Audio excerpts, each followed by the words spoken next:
Welcome to Triangle BNI. Today's show is brought to you by Oak City Tech.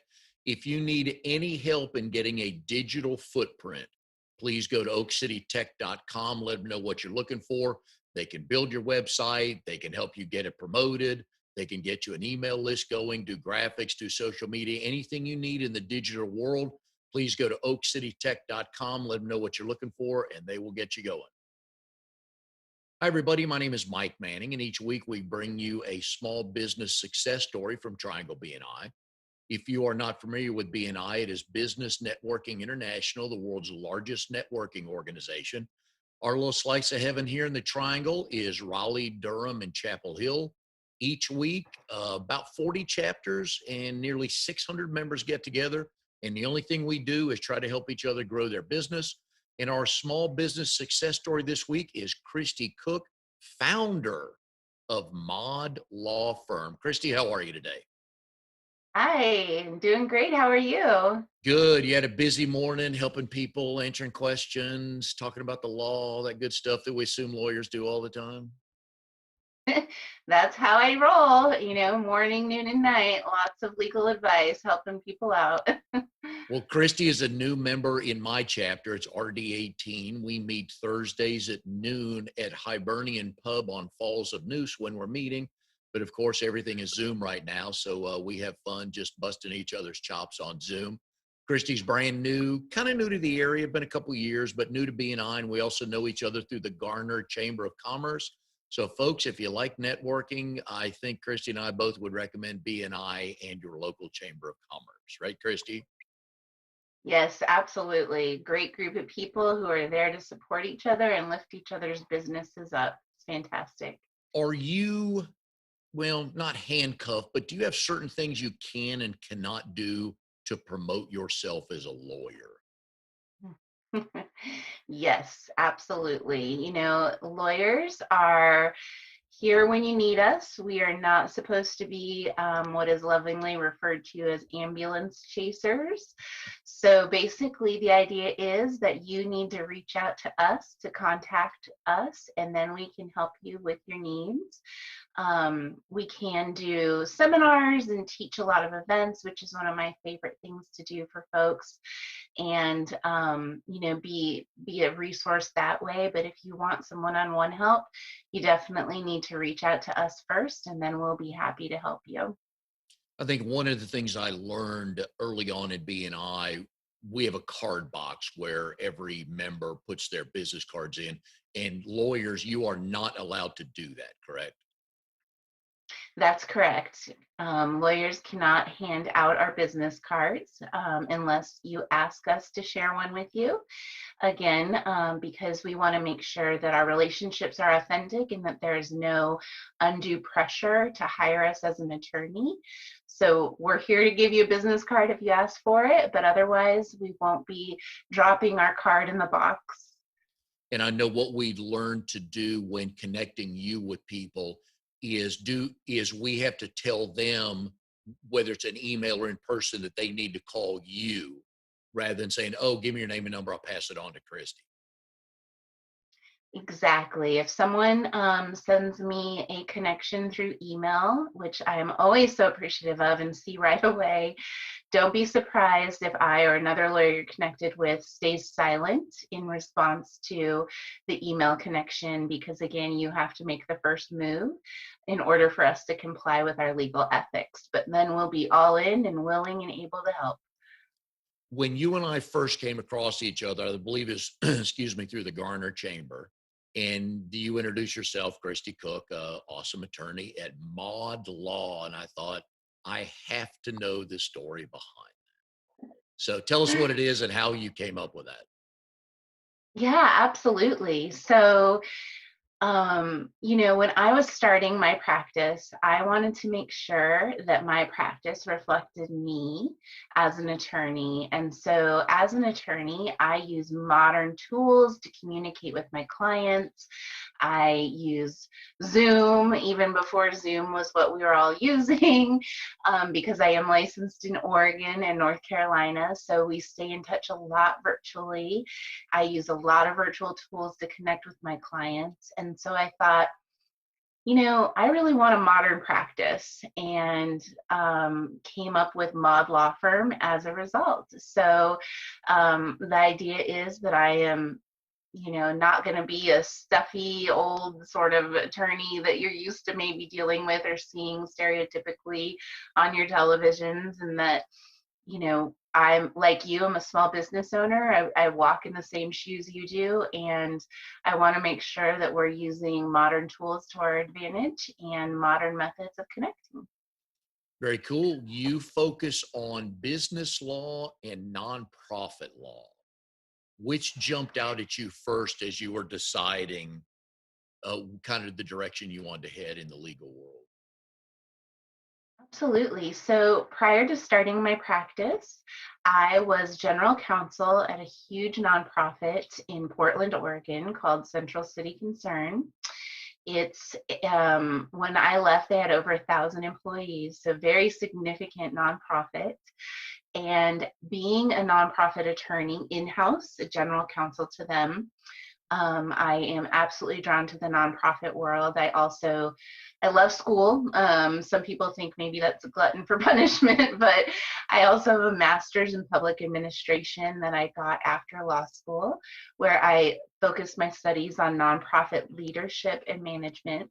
So I'm very connected with the nonprofit world, and I love helping nonprofits make sure that they're recognizing that they too are a business, and that there are some things that they have to do just like regular businesses in order to dot the I's and cross the T's in the legal world. So I'm definitely drawn to nonprofit law, and I love working with small businesses and purpose-driven businesses, women-owned businesses, helping lift up and support the small and emerging business community. Absolutely drawn to that world, especially when they're out there doing wonderful things to support our community. You would think you and I had talked about this, Kristy. You've already hit about five of my points to get at. So thanks for and thank you for getting the ball rolling. Going back to the nonprofits, a lot of people assume that they are, or probably haven't thought it through, that a nonprofit is an actual business, not just a fundraising group that gives money to everybody. It's true. Nonprofits are usually started by folks who have a personal connection to whatever the mission of the nonprofit organization is. And so that might be um, because they've been personally affected by something, or they know someone who has, and they just want to make that situation a little bit easier.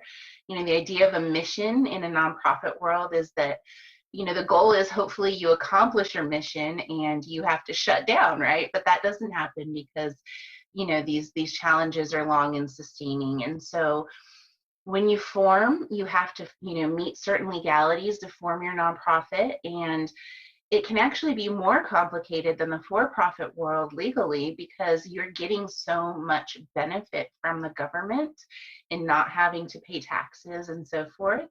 And so because of that, there are a lot of legal hoops you have to jump through in order to get that nonprofit status. And then once you are established, you are a true public steward of the public trust and monies. And so as a result of that, you continue to have to jump through hoops to prove that you are meeting your obligations to the public, so that you're maintaining your nonprofit exemption. And then also when you start taking grants and government dollars, they're going to make you jump through even more hoops. So compliance and legal protections are things that really will become a part of your day-to-day life that are different from the for-profit world. And so, you also have an active board that also needs to understand their fiduciary duties to the nonprofit. And all of this is very different than in the for-profit world. And then you add on all the normal legalities that for-profits face, with regard to contracting and bringing on employees for the first time. So there really are just a ton of regulations and rules and laws that nonprofits have to follow and think through when they're starting, the good work that they're doing out there. And I think most people, when they think of nonprofits, we think of United Way, Red Cross, the big national groups like that. but there are probably 100,000 small local nonprofits, whether it's drug abuse, homeless families, trying to get families into their first home, opportunities like that. And it is a passion and it is a calling because there's a lot of hours, there's a lot of heartache, and generally there's not a lot of money. So the small nonprofits I've worked with before, I commend the folks that work there because it's not easy. It is not easy. Yeah. And sometimes, you think, all I'm trying to do is good out there in the community. Why is it so difficult? And so the sooner that you can get professionals involved that are going to help support that nonprofit, whether it's through your board, advisory committees, and so forth, even if you are just, small little nonprofit, the better, because not only can they help lift you up, but they can also help you wear all the different hats you have to wear as a nonprofit. When I had worked with nonprofits in a couple of jobs right out of college, just glancing opportunities with them. And when I moved to Daytona in 99 to work at the Speedway there, the track president, John Graham, said, Mike, he did this with his head nodding. You will be joining a nonprofit board. So I'll give you a week to kind of ask around and figure out which one you want to join. But here at the Speedway, we volunteer in the community. So go pick what group you want to work with. And that was one of the best things I ever did. So I went to work with United Way and I was on the board and I helped with the fundraising committee. And Bike Mm. Week, we have, you have NASCAR coming to town. You have Bike Week in March. Had never grown up around bikers. So all the stereotypes a lot of people have about bikers, I thought, well, they're just, and I found out that a lot of the bikers were doctors and lawyers. They just started growing their hair and their beard probably in January. So when they got to Daytona in March, they want to look like a biker and not stand out. I had no idea the amount of money that group left in the communities around Daytona. And most of it was cash. They bought tickets for fundraisers everywhere they went. They dropped cash, a wonderful group of people. I had no idea what that world was like. So I got a nice taste of nonprofit world and it was very enjoyable. It is. It is. Everyone's leading with their heart. And as a lawyer, that, adds an extra level of, I guess you could say complexity, because you have to understand as a nonprofit attorney that when you're providing guidance to nonprofits, these are folks who probably have lived experience with the nonprofit that they're engaged with, particularly at the administrative and executive director level. And so it's very personal, the work that they're doing to that, and so as an attorney, I have to recognize that in the advice that I'm giving when they're coming up with new programs and new ideas to continue growing the nonprofit, that if it is something that may be outside of their mission or their bylaws or what they're allowed to do, that I'm presenting it in a way that is not just a no, you can't do that, but a hey, let's figure out how we can do this to continue moving the mission forward with this great idea that you have, but within sort of the four walls of the law, which are usually very thick walls. And if you have never volunteered for or with a nonprofit, you really don't have to know a lot about a lot of things. You just have to show up and say, I got 8 hours a week. How can I help? And there's so Yes. much behind the scenes work that needs to be done because some of these nonprofits are like 2, 3, 5, or 6 employees. That's it. And to do what they Mhm. need to do. So I'm a huge fan. So anybody just looking, just, like I said, you just have to have the energy and the want to. And I know you've seen that in the nonprofits you work with. And it's a cool scene to see people there because their heart said, I need to go work there. Mhm.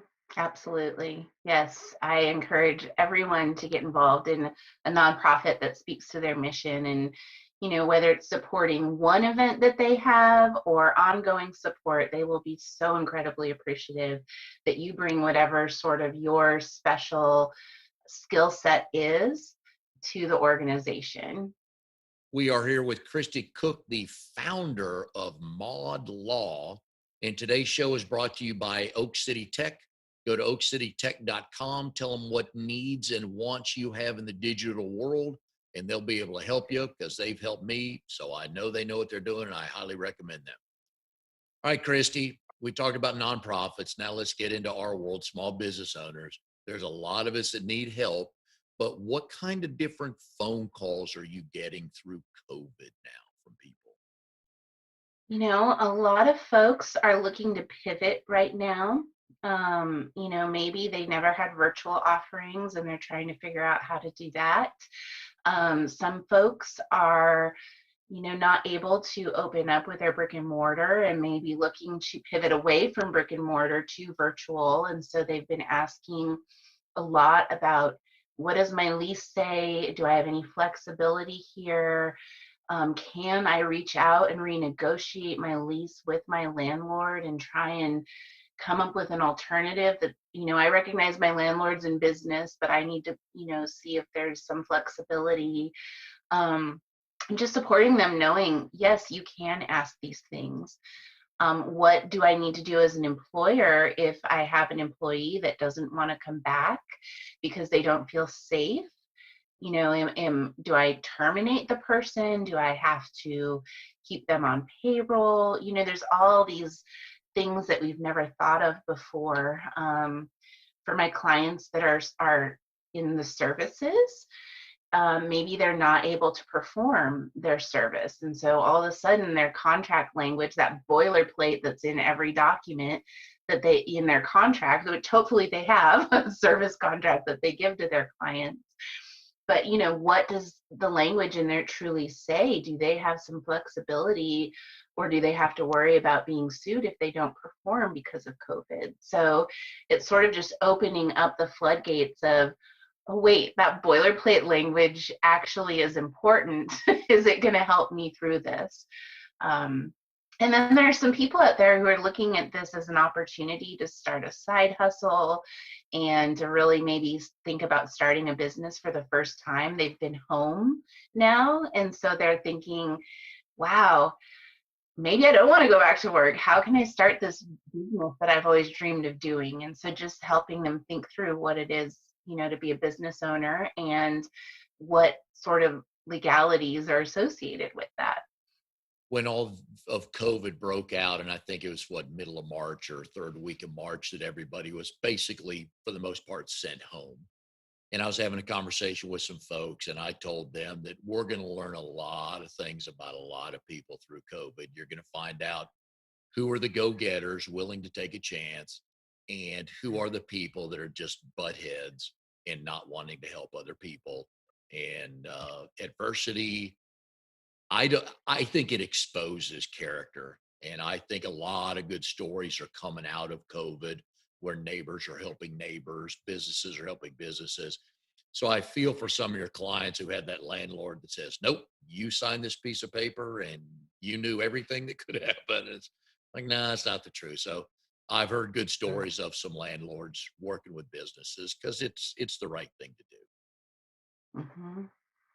Yeah, I was so touched the other day. I was helping a woman out who has a nonprofit, and she does have a brick and mortar through that nonprofit, which she's had to close. And recognizing that the type of nonprofit she is, it's just going to be a really long time before she can get folks back in there. And so we were going through the lease and figuring out what her options were, and she'd been presented with sort of a pay it Mhm. or we're going to sue you type of scenario. But once we actually sat down, which at first sounded extremely harsh, but once we sat down and we're going through it, I was learning more about, well, no, her landlord actually did allow her, to have 4 months rent for free, and was now at a point saying, okay, we're going to let you out of this lease, even though you have 3 years left on it. And we're not going to charge you for, the rest of the time that you have on this, even though we have an ironclad lease and it is within our rights to do so. All we're going to ask of you is that you pay for those 4 months, those back months that we were going to just tack on to the end of the lease. And so walking through her lease and working with her and saying, you could try and fight this, but what is that going to take out of you? This is a pretty good ironclad lease. They've already given you this benefit and they're letting you out of your lease. It could be a lot worse if you tried to push back now. And just having that honest conversation with her, and as painful as that was, that 4-month bill that she was going to have to pay off, at the end of it, she was able to actually walk away and feel thankful, because she didn't recognize how bad, how much power they actually did have and how flexible they really were being with her. And I was so touched with, even faced with this, $15,000 bill, what a positive attitude she still had in walking away and recognizing that she had to sort of face it, but that it could be worse. So I was so touched by her positive attitude, and take such inspiration from that in my clients. And I'm a firm believer that'll come back around. Everybody call it whatever they want, but I'm a firm believer that'll come back around. So, and good for the landlord as well. Because again, they're in business too. So there's money they need to make. But that, you're right, that is a pretty good deal. When was the last time you met with a client face to face? So I would say, probably September of last year. I was already, as part of my modern practice, I was already very virtual, and so many of my clients would rather just pick up the phone or hop on Zoom than to have to, trek downtown or someplace like that. So as I mentioned, I'm still licensed in Oregon, and I go back there frequently. In normal times, probably spend about 6 weeks off and on throughout the year there. And so when I'm there, I tend to meet with folks face to face just to catch up. But yeah, it's been a while, and I'm always happy to meet with folks face to face in normal times, but I find that most people love the virtual world. And I did actually have a little office, but we weren't using it because we were just hopping on Zoom. And so I closed it down, and just moved to my house for my office, which has been great. And I happened to close it down about a week before COVID hit. So it's been perfect. And my clients are loving being able to just hop on Zoom and not have to take a whole day to, go meet with their lawyer. So. And I came into Zoom kicking and screaming because I need that face to face. I need to feed off energy and everything. But Zoom has far exceeded my expectations. And you and I have actually never met in person. I know, we're buddies and we haven't even met in person. I know. I think we first came across each other probably early in July. It's been about a month and a half or something like that. And we see each other about once a week on networking events or so. But it's funny now how we'll put relationships into context that, oh yeah, I know Kristy. Where'd you meet her? Well, online. It's almost like online dating, but like Right. I'm hoping before January 1 we'll be able to be in the same place. I don't know. Oh, for sure. Now, you had mentioned your education, and we're going to need a map for people to follow us. Okay. So let me see if I got this in chronological order. You graduated high school in Colorado, correct? Then Correct. you did undergrad at Colorado State Pueblo. Mm-hmm. All right. That's correct. How far was Pueblo from your hometown? Pueblo was my hometown, so it was about 5-minute drive to the college, the university. Did you live on campus? I didn't. No, I stayed home. Only Chris? child. Yeah. All right. Is there a significant ranking in your graduating class in high school that you had? Since you're a lawyer, you're supposed to be very smart. Yes, I've always, I graduated, what did I graduate? Fourth, I think, from my high school. Nice. And in college, all honors, absolutely. I had a full ride, which is why I stayed home, because I knew I was going to go on and get a bunch of other degrees. And so I was trying to be economical from day one. So that was a good deal. I know mom and dad appreciated that. Yes. I So did. from there, you went on to Portland State for an MPA. How did you get to Ah, one state from Pueblo, Colorado? you skipped a step. I actually went from Pueblo to Drake Law School. Oh, I thought Drake was next. Oh, okay. That was next. I had him in the wrong order. Okay. All right. So then how do you get to Iowa Hmm. from Colorado? What's the draw to Drake? Right.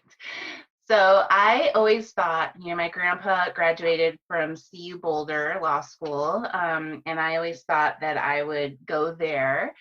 And but the year that I applied for law school was a year that everyone apparently was applying for law school. I had learned, and so we were informed that we should apply to as many schools as possible to increase our odds. Um, because going to law school now, you're applying with people who've always been, the top of their class. And so I applied all over and I got into a bunch of schools, but ended up sort of applying to Drake on a whim. And I got a call from them that they were really interested and were willing to give me a 75% tuition scholarship all 3 years. So all of a sudden, law school is very expensive. You can't really work when you're in law school because it's crazy, sort of mental boot camp for 3 years. And so I couldn't turn it down. I went and visited, and fortunately, I fell in love with it. The people, great Midwest charm, and it didn't end up being this cutthroat law school that you always hear about, which is absolutely not what I wanted. I did not want to go to some cutthroat school. So next thing I knew, I ended up in Iowa, and I loved it. The people were great and developed friendships of a lifetime. So The only thing I really know about Drake, I'm a track and field fan, are the Drake mhm, relays in the spring, and yes. it's the Penn relays, the Drake relays. There's probably two or three events like that in the track and field world that everybody knows about. The Milrose games in New York, but I can really go down that rabbit hole. But the Drake relays are up there in the track and field world. So you had fun in the Midwest. You were used to snow, so that was no surprise to you, right? It was, well, the concept of snow was no surprise, but Colorado snow versus Iowa snow is very different. Colorado's very dry, so the cold sort of sits on your skin, but the cold in Iowa, boy, it goes straight to the bone because of the humidity. I had icicles in my car that would form, in January and wouldn't melt till like March. So it was the first time I experienced frozen locks and people, driving and just stuck in snow and just leave their car there all winter because they won't tow it because there's so many people getting stuck on highways and things. And then, just it would have to snow 8 feet before they close things down, as opposed to Oregon where it snows, or here where it snows 2 inches and it shuts the whole place down for a week at a time. Now, So let me actually straighten that out for you. When they predict snow within a 300-mile radius of Raleigh, we shut down. That's how we yes, like snow here. Yeah. exactly. Now Yeah. No, your eyeballs freeze before you can get from your car to the building. It's crazy. I went to school at University of Tennessee in Knoxville, and Knoxville's in a bowl. So it snows all around Smoky Mountains and snows all around Knoxville. By the time it gets to us, it turned to ice. And, so they cancel classes on a semi-regular basis because Knoxville's hilly. So, teachers couldn't get to school. What you learn as a freshman is you don't try to walk out of the cafeteria with the trays in the wintertime because they have somebody at the door catching all the dumb freshmen like me. You take it like the third day of fall, and then nobody's looking for that. And then you save it, put it in your dorm room and save it for the winter. But that's my fun story with snow. So back to your tuition for Drake, a lot of people assume that all lawyers and all doctors are filthy rich. You make a ton of money. But what we don't realize is how expensive it is to get there.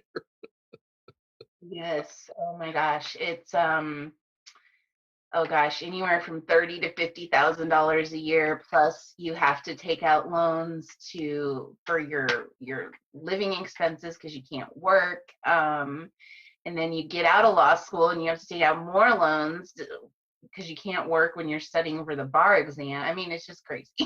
So, I have friends who came out of law school. They met an attorney, their spouse in law school, and together they've got, easily $300,000 of student loan debt that they're trying to pay off. So it's crazy. So I couldn't turn it down. Oh no, you can't at that level, because you'll eventually, in theory, if you're good, you'll make it back. But just the weight, the mental weight of looking at that number of what you owe just makes people not make good decisions sometimes. So kudos to you. I'm sure your parents loved you even more for helping them out with a full ride and then 75% tuition for law school. We are here with Kristy Cook, founder of Mod Law Firm. Today's show is brought to you by Oak City Tech. If you will go to oakcitytech.com, their website will show you all the different ways they can help you in the virtual world. And folks, Kristy and I have been talking about this. Most of business is being done virtually right now.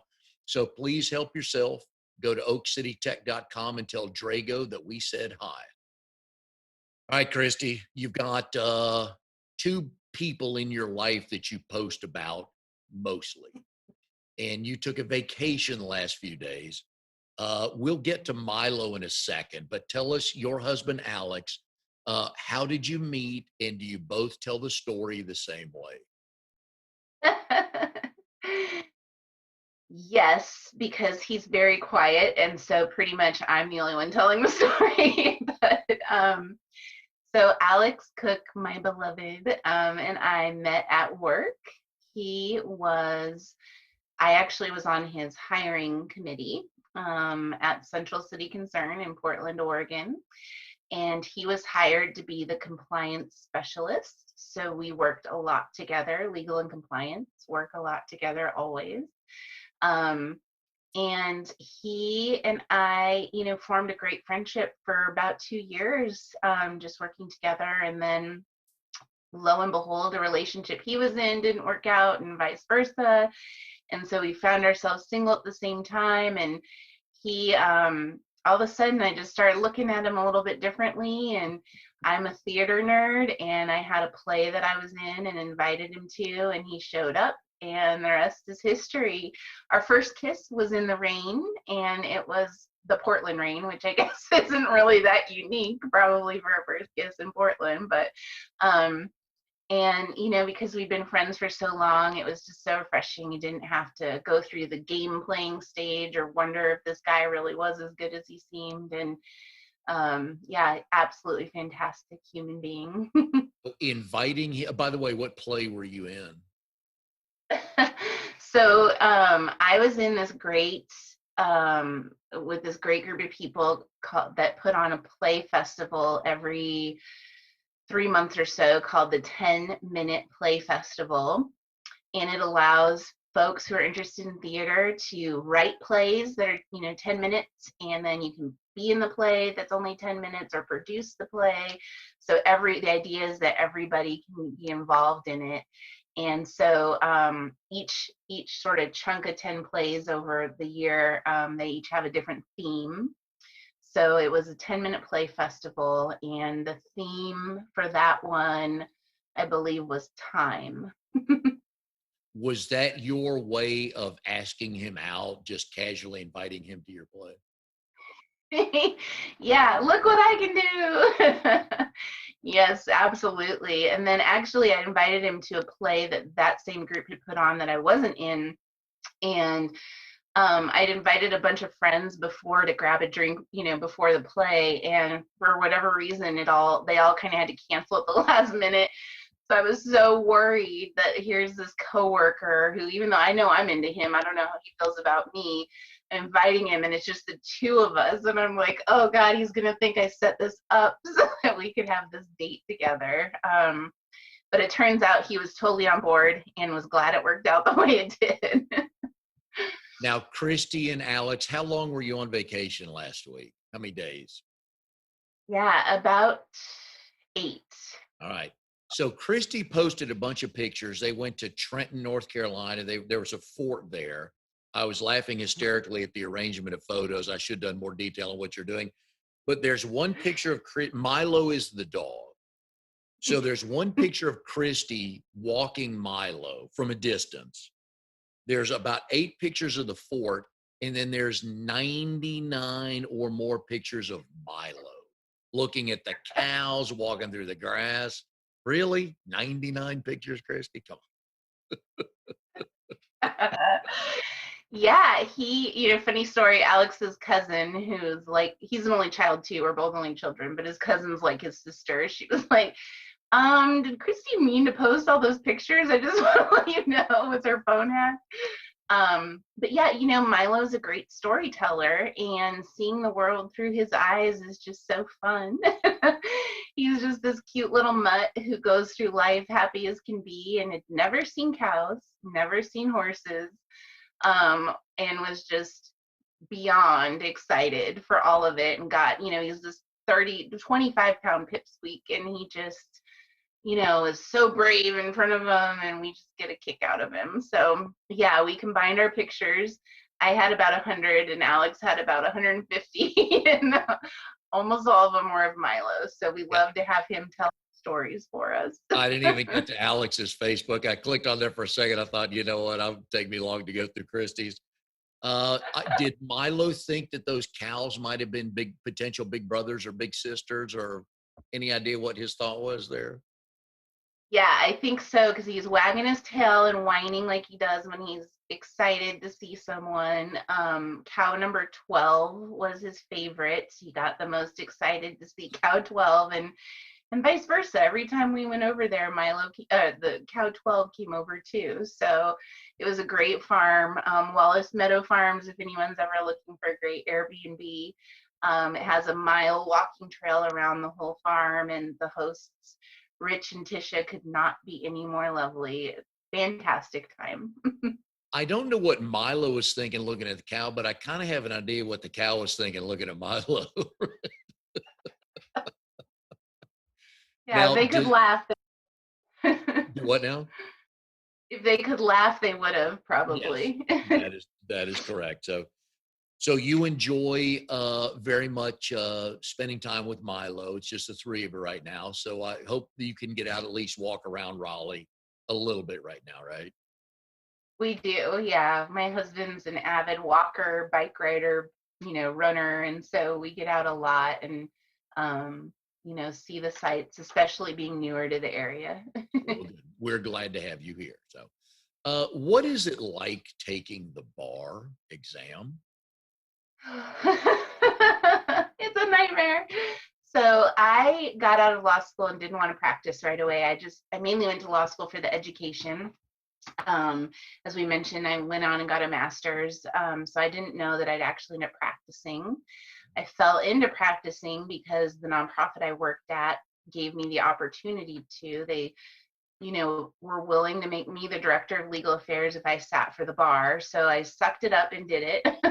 And I will never forget, because basically my job was writing on passing, and everyone at my job knew that I was taking it.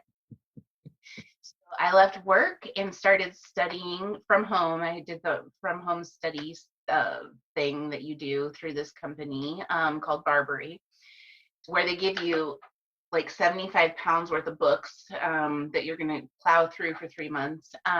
Which you have to So pay yeah, for. Right. Going back to the expenses of being a lawyer, you had to pay for those. And those weren't $8 paperbacks from Amazon, right? No, they were, it was a fortune, like $5,000 or something, cost a lot. So, yeah, I got home and started studying on December 17th, and then it was a leap year the following year. And so the test was the end of February, the 28th and 29th, 2-day test in Oregon. Some states like Texas, it's a 3-day test. So it's god awful. I studied from 8 in the morning to anywhere to 11 o'clock at night, 1, 2 in the morning, based on how close I was getting to the test. And you start off, taking these courses, and most of the materials you're studying are what you learned your first year of law school. Law school is 3 years long. So you're kind of going back in time, and you walk through the law and you're learning the law. And then you also spend a ton of time writing essays and taking multiple choice questions as trial and error. And then you're reading the answers to figure out why, the answer was right or wrong. And, the way the multiple choice test on the bar is set up is that there's 4 answers and 2 of them are correct. You have to pick the best correct answer. Oh. So it's extremely difficult. They take something like 2 years to develop each question. It's crazy. So, yeah, it was intense. By the end of it, I was so like, I couldn't like my brain power was just dying. And so the last 2 weeks, the home stretch, I had to literally, and it sounds crazy, but you lose your mind through this process. I had to literally lock myself in the bathroom, and I, got in the bathtub, no water, just got in the bathtub, put some pillows in there, closed the curtain so I would have no distractions, because I was just like ADD city at that point, just so that I could focus. And yeah, by the end of it, I think I'd done something like 4,000 multiple choice questions and reading through the answers. And yeah, and it was nuts, but passed with flying colors. Oh, and then, we're all type A personalities as attorneys, and they only tell you if you pass or fail. If you fail, you get your score. If you pass, they don't give you your score. So although you get like the shiny apple that, yes, you passed, it drives you a little batty to not be able as a type A person to figure out how much you passed by. So, but With yes. the way they phrase the question, are they trying to get you to know the law or just weed out the people that can't figure out which one is the most correct? Yeah, it's all about reasoning. And so, like, from the beginning of law school, like the LSATs that you take to get into law school, it's all about testing your reasoning. And so it's a combination of, do you understand the law, and then can you reason well enough to pick the best right answer? Do you graduate from law school as a lawyer or just a graduate of law school? Just as a graduate of law school. I think Wisconsin, I think that's the only state that if you graduate from an ABA accredited school there, you don't have to take the bar, but everywhere else you have to take the bar exam in order to become a lawyer. So just because you graduate from law school doesn't mean you can give legal advice. You still have to take the bar exam and then be vetted by the state. I know people who have taken, or I've heard of people, I should say, who have taken and passed the bar exam, but were not able to pass the character and fitness portion of the that goes in by the state, and so they couldn't, become a lawyer after all of that. Oh, now there's another funny part of the legal world. There's actually a character test. Now there's a myth right there, isn't it? So Yeah, we have ethics and character and fitness we have to meet, which is crazy. Some of the horror stories you hear about people that have become lawyers and what they've done, but yeah. when you graduated from Drake, you could work in the legal field. Were you able to, is that still considered practicing law before you pass the bar, or what are you allowed to do without passing the bar? So basically, you can be a law clerk, and help other lawyers. You can be a paralegal, help other lawyers, but you cannot give any legal advice to anybody. And so anytime you're doing any of that, you always have to open with the caveat of, I'm not a lawyer. I'm not practicing. This is not legal advice. So you can't really do much. It's you can get other jobs, that are not in the legal career. A lot of lawyers or former lawyers or people who never took the bar, didn't pass it, can go into compliance, or maybe they'll go into criminal justice or something like that. But Yeah, you can't be a lawyer. Wow. That could be frustrating if you can't pass the law. How many times do you get to pass the bar before they say don't call us anymore? So it's only offered twice a year. It's offered in every state. So every state has their own bar, but it's offered at the exact same time in every state because a lot of the test is similar. So twice a year, February and July, and you can retake it 100 times. They don't ever get to the point where they say you can't do it again. But at a certain point, you got to cut your losses. So, How long was it and before you got the results back? oh my gosh, it takes, let's see, I 2 to 3 months. Oh, Yeah. gee. Oh, and then the way they do it, I don't know about North Carolina because I waved into North Carolina, but in Oregon and most states, it's not a quiet matter. The way you find out if you passed is they put your name on a website. So that means that everybody who knows that you took the bar then can also log in. And if your name's not on that list, they know the same time you know that you did not pass. So it's pretty awful. It's awful. So how do you waive in North Carolina? What does that mean? So in order to waive in North Carolina, you have to have practice full time as an attorney in another jurisdiction for 4 of the last 7 years. And you fill out a crazy application in North Carolina. It's very long. It's about 50 pages. By the end of it, I think I had to give something like 32 references, all different kinds of references, personal references, clients, and so forth. And they do a credit check on you. The Oregon Supreme Court had to say I was in good standing. There's also a 6-month mandatory waiting period before they start processing it. So the whole thing took me about 11 months start to finish to get, but it means I didn't have to take the bar exam again, which is nice. And every state's different. Most other states I think are a little bit easier to waive into. But in North Carolina, they make you jump through hoops because they really care about the attorneys that we have here being good people, I guess. We are here with Kristy Cook, founder of Mod Law Firm. She focuses on small business law and nonprofit law. Today's show is brought to you by Oak City Tech. If you need any help in the digital world getting you or your business noticed, folks, please go to oakcitytech.com. They can help you get found and they can help you grow your business. That much I can promise you.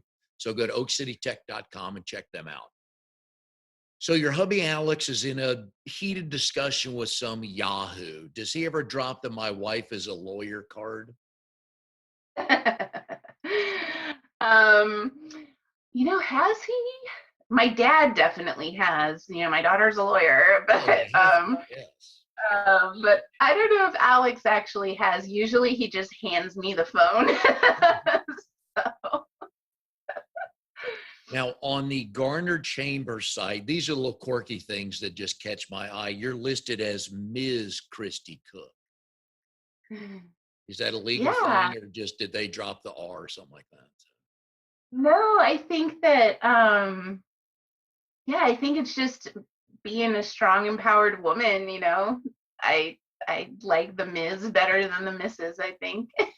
I'm good with that. I got no problem with that. Yeah. Now, see, I went to Tennessee in broadcasting. We don't use a lot of big words. We like little short, small words, fun words that get our attention. But you did an online webinar, contract processing and administration workshop. Mm-hmm. Oh, Lord, I'd have passed on that in 2 seconds, even if you gave me sweet tea and chocolate chip cookies, Kristy. But you love teaching, don't you? I do. Yes. I want to share the information with folks who need it, whether they hire me or hire someone else or don't hire a lawyer. At least they've walked away with a starting place of things to consider. I especially love teaching about the top 5 or 6 best practices you can do to keep yourself safe and your business safe from liability exposure. Um, but yeah, really, in my heart is always with, in sort of nonprofit and doing good in the community. And so I feel like that's my way to really give back, is to share knowledge with people who, in very sort of, despite the title, very sort of, understandable language, and, make it feel approachable so that they're willing to engage instead of just being scared off and hoping for the best, crossing their fingers that they're never faced with legal issues. All right, so I'm going to give you some homework from this show. All right, in 2 weeks, when I see you in 2 weeks on whatever networking event we're on, which could be anywhere, I want you to know if you use this phrase. I did a Toastmaster speech last week on pet peeves of mine. One of them is, if we're in traffic and I let you in, you better wave at me and I better see all 5 fingers. The one, though, that I really want you to think about, and you're going to say it, you're going to go, God, why did he put that in my head? When people will tell me something, they'll pause and then they say, in other words. And then they go on to explain it again, which they're telling me that when they say that, that's Latin for, hey, dummy, I know you didn't understand it the first time I told you, so I'm going to try to use smaller words. So I challenge you, Kristy Cook, founder of Mod Law Firm, not to use that phrase when talking to people like Great. me. Right? So just think about that the next time you want to say that, and you're going to go, oh, man, why did he do that to me? One of the cool things about, go ahead, were you going to say something? Oh, I was just going to say, I thought you were going to say something like heretofore or some of the other crazy legal stuff you see us throwing out there. Yeah, now you're just showing off with stuff like that. The whereas is and the heretofore. Yeah, so I don't think people use the words anywhere. One of the cool things about BNI people is the volunteer work, which we've talked about. You have a cool previous volunteer work that I don't think you're doing now. It was women's strength instructor with the Portland Police Department. All right, I got to know more on that. Yeah, it's such a great opportunity. So in Portland, they have a great program. The Portland Police have a great program called Women's Strength. And it is a 3-week long program that's free for women to take, anyone who identifies as a woman, I should say, that they can take. And volunteers like me will go there and teach you holistic ways to keep yourself safe. So, yes, we teach physical self-defense moves, but then we're also teaching, empowering women to know how to say no, and to, you know, not just know in sort of, the context that we're most often thinking, but also how do you empower someone to say no to when they're asked to do something they don't want to do, like host an event or do some other thing. As women, a lot of us tend to be people pleasers, and so we tend to get ourselves into things that maybe we are wishing we would have said no to. So empowering you to learn where your voice and how to say no to things. But yeah, just really great. It was a, what was it, 4-month training program, and it was just phenomenal to learn not only how to have self-defense, in my own life, but then how to empower other women with that as well. So just fantastic. It was a great program, and they still teach it. And I think that they are one of, if not the only, police bureau in the country that offers something like that to the public. I like that. It's huge to be able to know you can say no. And again, I don't want to diminish anything. So hopefully this will come out right. A lot of people don't like saying no to people because they feel like, oh, they won't like me or this, that, or the other. And that's really glad that doesn't come into play. Hopefully when anybody learns to say, you know what, I don't want to do that, or something like that. But I love the fact that the women hopefully could go home and share that with their daughters, and they can grow up knowing that it's okay to do that. And sometimes you just got to stand up for yourself. Yes, absolutely. So I could assume in Charlie's Angel 3, then you'll be one of the badass angels, self-defense with a gun. I can protect you if you're the bad guy and you do something wrong. Am I seeing a theme here, a superhero theme? Yeah, absolutely. And don't even need the gun, just, Yeah. Yeah. own hands. Yep. You help nonprofits, you help women get stronger, you got a law degree, first time out you pass the bar. I like that. I think we're onto something here, Kristy. And I want just 3% of your royalties. That's all I ask for, getting this going. So, and I'll put in a call to whoever you want me to. So, we're talking about the virtual world. You had to watch your cousin's wedding virtually. I did. That was sad and happy, wasn't it? It was, poor thing. She was supposed to be married in Colorado July 3rd and postponed the wedding, hoping that, we'd be at a point now where we could get together. But obviously that's just not happening. And her now husband just graduated from the Air Force Academy in Colorado. So he was stationed in Oklahoma. They moved 3 weeks ago, I want to say. And so they went ahead and wanted to get married, so they went ahead and did it, and just her parents and his parents were there, and siblings, and then had a friend that was willing to live stream it for all of us. So even though I couldn't be there in person, I was taking screenshots that I then posted for her so that she could have some pictures. And she did have a photographer there, but it'll be a while before there's pictures. And it was lovely. It was really, really beautiful. And we still got to see their first dance. They did go ahead and have that right after the ceremony. So, We were in Dallas about a month ago for our niece's wedding, and that was the third reschedule for the third rescheduled date in the second location. And it turned out to be 24 people. And we put it up on Facebook, same thing. And you feel bad for the brides for the grooms too, let me say that.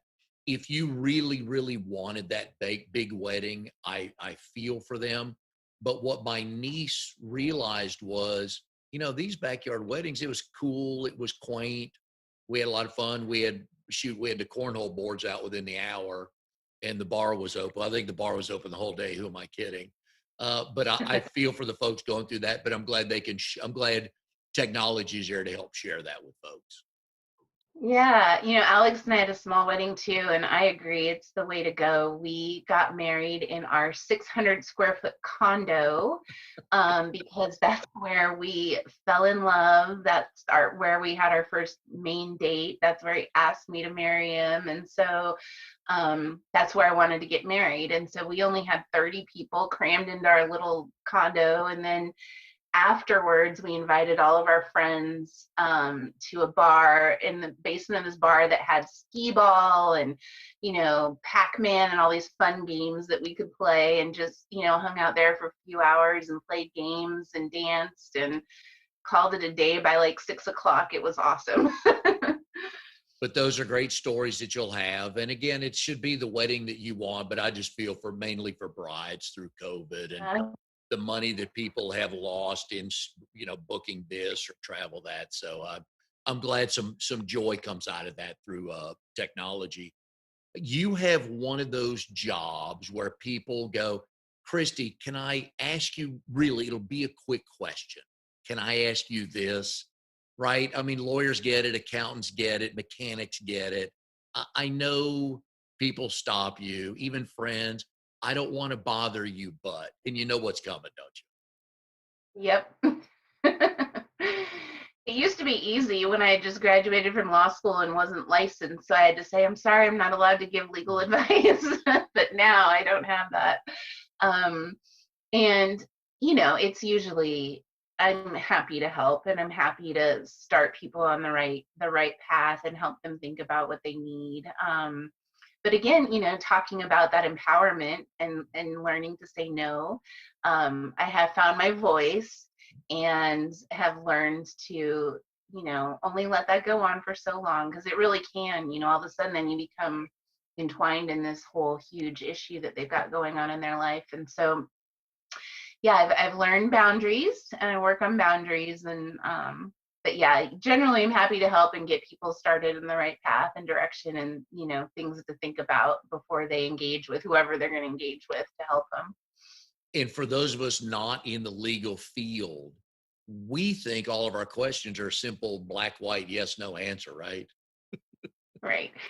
There would be no lawyers if we made it so that everything was cut and dry. There'd be no trials, there'd be no lawsuits. So yeah, generally I've yet to come across an easy answer. Yeah, I know. Other than you'll get sued if you do that, don't do that. So, but lawyers are like firefighters and police officers. You don't need one until you need one, right? Yeah. And it's hard Oh, to know, like, you actually do need a lawyer. So there's nothing wrong with reaching out when you start a business or a nonprofit and just saying, when should I get you involved? If you come across a good lawyer, they should be happy to answer that for you without charging you anything to answer it. well, folks, if you need a good small business lawyer, if you need a good nonprofit lawyer who works in the modern world, she will not make you drive to her office to meet her. She can zoom in and zoom out just like all the superheroes can. Please go to Mod Law Firm. That's MOD lawfirm.com. Check out Kristy, get some information on her. The number we've been putting on the screen is 589-1612. Please give her a call. Kristy, have enjoyed it very much. Glad you and Alex moved to Raleigh. Glad to have you part of the community, and really glad you're part of our BNI chapter. Thank you. Thank you for having me, and thank you for being a great mentor to me as well, Mike Manning. You're fantastic. My pleasure. It's a lot of fun. And folks, we will see you next time on Triangle BNI.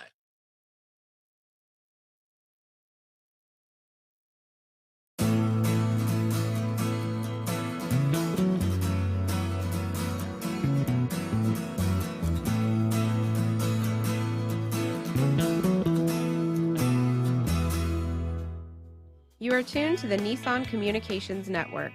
If you tuned in too late, you can always watch each program in its entirety or download an MP3 audio file of it in the archives section at nissancommunications.com.